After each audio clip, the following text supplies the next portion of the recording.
اللہ تعالیٰ نے نہریں رواں کی ہیں، جو محلات بنے ہوئے ہیں، جتنی تفصیلات آپ کو احادیث کے اندر جنت کے حوالے سے آتی ہیں نا جی کہ جنت میں یہ ہے، وہ نبی الاسلام کو فزیکلی دکھایا گیا کہ دودھ کی شہد کی نہریں ہوں گی، جس طرح سورہ محمد کے اندر جسے سورہ قتال کہتے ہیں، پوری تفصیلات آئی ہیں۔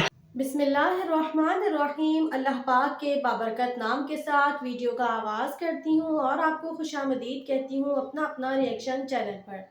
محترم معزز ناظرین، السلام علیکم ورحمۃ اللہ وبرکاتہ۔ امید ہے تمام دیکھنے اور سننے والے خیریت سے ہوں گے۔ اللہ پاک سے دعا ہے جہاں رہیں خوش رہیں، شاد رہیں، آباد رہیں، ہنستے مسکراتے رہیں، اور اللہ پاک تمام مسلمانوں کی جائز اور نیک خواہشات کو قبول و منظور فرمائے۔ محترم معزز ناظرین، ہماری آج کی ریئیکشن ویڈیو ہے انجینئر محمد علی مرزا کا ایک ویڈیو کلپ لے کر آپ کی خدمت میں، جس کا ٹائٹل ہے رسول پاک صلی اللہ علیہ وسلم کو سدرۃ المنتہا سے آگے جانے کیوں نہیں دیا گیا، اور اللہ پاک نے آپ صلی اللہ علیہ وسلم کو جنت اور دوزخ میں کیا کیا دکھایا۔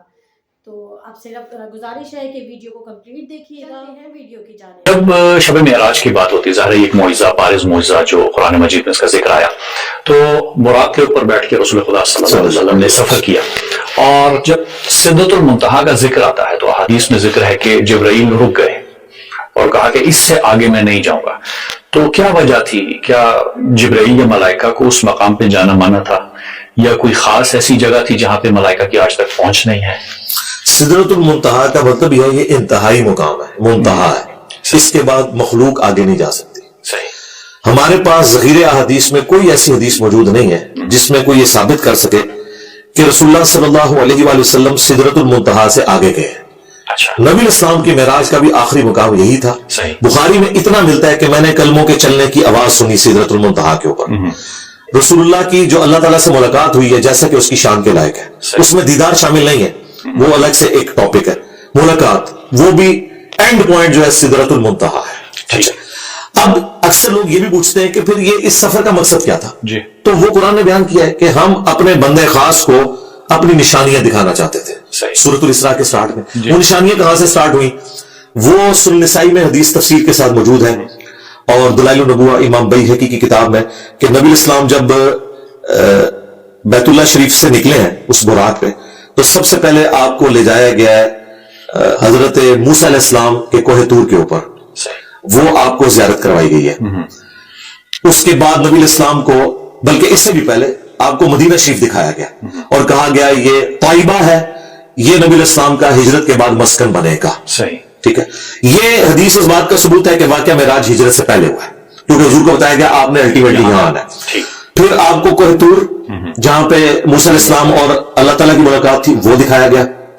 پھر اس کے بعد آپ کو بیت اللہ میں لے جایا گیا، جہاں حضرت عیسیٰ علیہ السلام کی ولادت ہوئی تھی یروشلم کے اندر۔ جی۔ اور پھر نبی الاسلام نے وہاں پہ یروشلم میں، صحیح مسلم میں آتا ہے، انبیاء کرام کی امامت فرمائی بیت المقدس کے اندر، اور وہ وعدے کی تکمیل ہوئی جو سورہ آل عمران میں تھا کہ اگر میں تمہیں نبوت دوں، تمام انبیاء سے اللہ نے عہد لیا تھا، اور پھر تمہاری موجودگی میں اگر کوئی اور پیغمبر آ جائے، جس طرح کہ حضرت یحییٰ علیہ السلام نے تصدیق کی حضرت عیسیٰ علیہ السلام کی، تو نبی الاسلام کے کیس میں تو تمام انبیاء نے تصدیق کی اور وہ وعدہ پورا ہوا، وہ برزخی معاملہ ہوا، تمام انبیاء کو اللہ تعالیٰ نے وہاں جمع کیا۔ صحیح مسلم میں کہ نبی الاسلام نے ان کی امامت کی اور حضرت جبرائیل نے آپ کو آگے کیا۔ یہ اناؤنسمنٹ تھی کہ آپ امام الانبیاء ہیں صلی اللہ علیہ وآلہ وسلم۔ اس کے بعد پھر نبی الاسلام نے اپنی سواری ایک چٹان کے ساتھ باندھی تھی وہاں پہ، اسی کے اوپر ڈوم آف دا راک ابھی بنا ہوا ہے یروشلم میں، جو گولڈن ڈوم ہے نا، وہ اس پتھر کے اوپر ہے جہاں سے نبی الاسلام آسمانوں کے سفر پہ گئے۔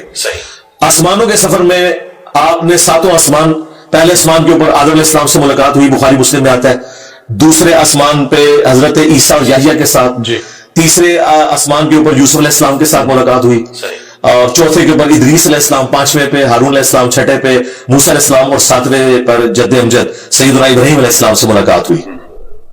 اور پھر نبی الاسلام کو جنت بھی دکھائی گئی، جہنم بھی دکھائی گئی، یہ سارے منظر آپ کو دکھائے گئے۔ آپ کے ایمان کو اس ایپیکس کے اوپر لے کے جانا تھا، اور آپ کا جو الٹیمیٹ جو مقام تھا نا، وہ تھا سدرۃ المنتہا۔ وہیں پر نبی الاسلام کو اللہ تعالیٰ نے 3 تحفے دیے، صحیح مسلم میں آتا ہے، 5 نمازوں کا تحفہ، دوسرا سورۃ البقرہ کی آخری 2 آیات، وہ اس دنیا پہ نازل نہیں ہوئی ہیں، وہ آسمانوں میں نازل ہوئی ہیں، اور تیسرا آپ کا جو امتی بھی شرک نہیں کرے گا، اس کی الٹیمیٹ مغفرت کی بشارت ہے یعنی چاہے وہ گناہوں کا عذاب بھوگتے شفاعت ہو بعد اس نے بخشا جانا ہے جس نے دنیا میں شرک نہ کیا ہو. یہ تین تحفے آپ کو ملے کیونکہ شرک تو خدا معاف نہیں جی. کرے. اچھا نمازوں کا ذکر آیا تو بعض اوقات سوال یہ آتا ہے کہ کوئی بارگیننگ ہو رہی تھی کہ آ رہے تھے پھر ایک نبی نے کہا کہ بھائی اور کم کرائیں پھر اوپر جاتے تھے. جی جی جی بالکل ایسا ہوا ہے. دیکھیں یہ اللہ تعالیٰ کی سنت ہے. اس چیز کو مایوب سمجھنا تو اسی طریقے سے ہے کہ کوئی شخص انبیاء کرام کے دنیا میں آنے کو مایوب سمجھے کہ کیا اللہ انبیاء کا محتاج ہے کہ اپنی شناخت کے لیے انسانوں میں سے کسی کو چنے. اور یہ کافر اعتراض کرتے بھی تھے کہ فرشتہ کیوں نہیں نازل ہوا قرآن حکیم میں.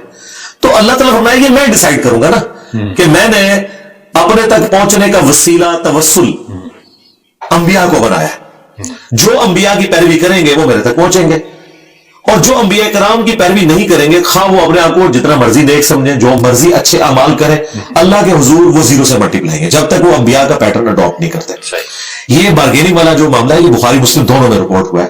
موسیٰ علیہ السلام کے پاس جب نبی علیہ السلام آئے تو انہوں نے کہا کہ حضرت یہ 50 نمازیں تو بہت زیادہ ہیں مجھے ایکسپیرینس ہے یہ لوگ نہیں پڑھ سکیں گے ٹھیک ہے آپ کم کروائیں. اور پھر یوں 5 کر کے کم ہوئی اور الٹیمیٹلی 5 رہ گئی. موسیٰ علیہ السلام اس پر بھی راضی نہیں تھے. انہوں نے کہا آپ پھر واپس جائیں یہ بھی زیادہ ہے. انہوں نے کہا نہیں مجھے حیا آتی ہے. اس کے بعد امت کو حیا نہیں آتی 5 چھوڑ دیتے ہیں اور اس کو انہوں نے اتنا اپنے لیے ایک آزمائش سمجھ لیا کہ 5 نمازیں جو ہے نا ہمارے لیے بہت زیادہ ہیں. تو پھر بخاری مسلم کے الفاظ ہے اللہ تعالیٰ نے فرمایا کہ پھر ہمارا قول بھی نہیں بدلے گا.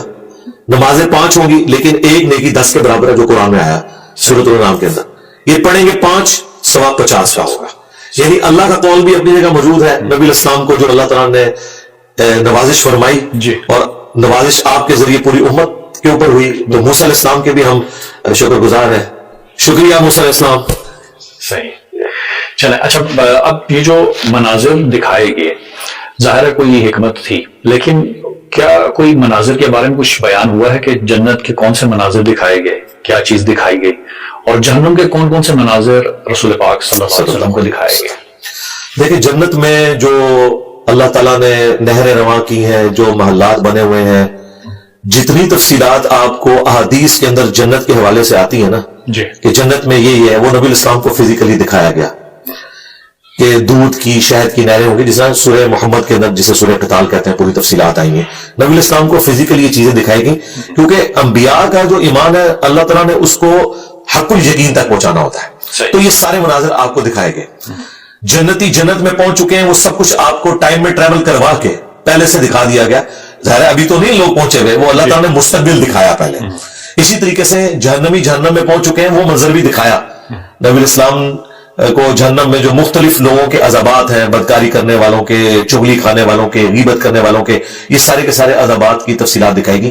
اور یہ وہ چیزیں جن کا بہت سا پورشن خواب میں بھی آپ کو دکھایا گیا. جو کہتے ہیں نا خواب کے اندر معراج ہوئی ہیں خواب میں نبی الاسلام کو کئی ایک گناہوں کے عذابات جو جہنم میں ہونے والے تھے وہ دکھائے گئے.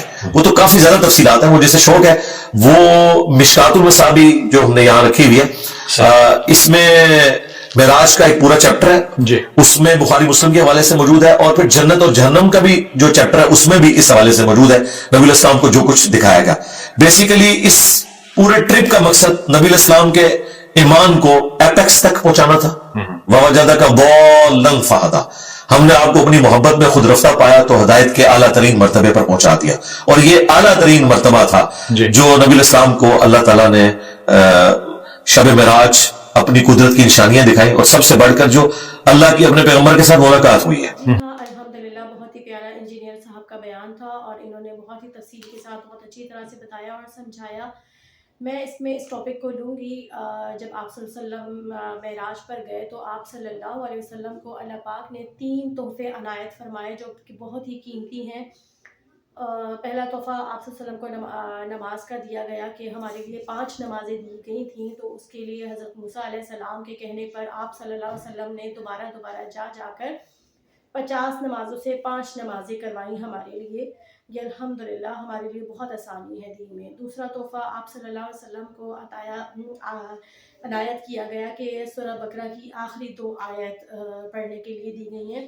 اور تیسرا تحفہ اللہ تعالیٰ نے آپ صلی اللہ علیہ وسلم سے فرمایا کہ بہت بڑا تحفہ ہے تیری امتیوں کے لیے کہ اگر وہ شرک نہ کریں تو بغیر حساب و کتاب جنت میں جا سکیں گے.